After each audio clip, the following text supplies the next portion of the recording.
Complications are side effects of a breast reduction surgery.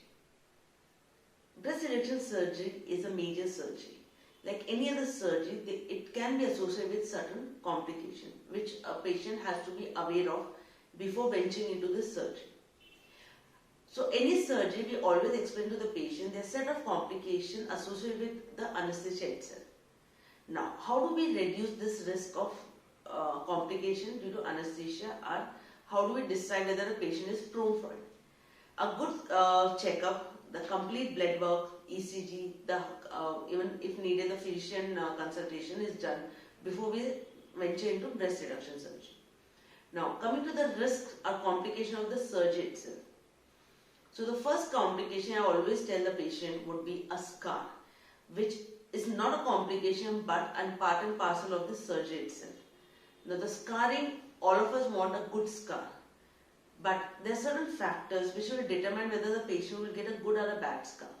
Whether it will be hypertrophic scar, hyperpigmented, it depends on the patient's skin quality. Most of the scarring can be taken care of easily with few ointments and certain treatment post-procedure if they have a bad scar.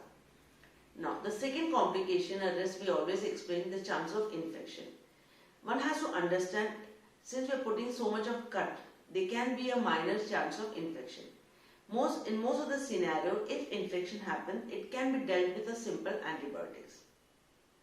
Then, certain risk of seroma or collection is always there if it is especially a huge breast reduction.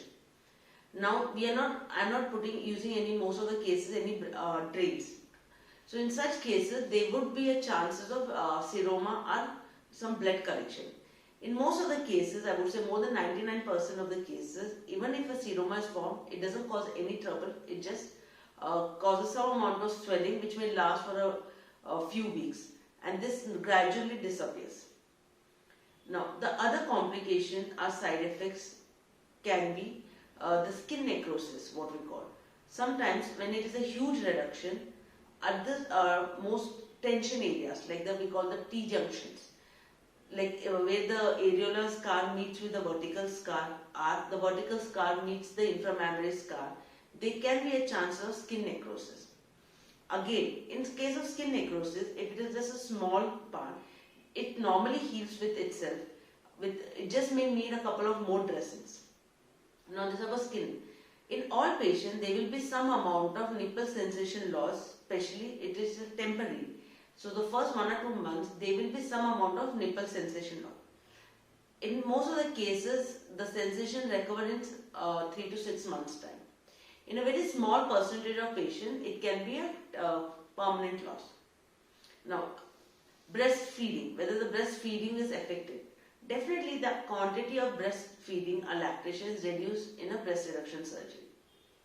Now, I would say the least common complication, which is one of the rarest complications, would be necrosis of the nipple and areola. This is seen in a very small percentage wherein the huge breast reduction was done, wherein the nipple areola can go for some necrosis. So these are some of the complications of a breast reduction surgery. These need to be discussed with your surgeon and only then decide whether you are ready for a breast reduction surgery.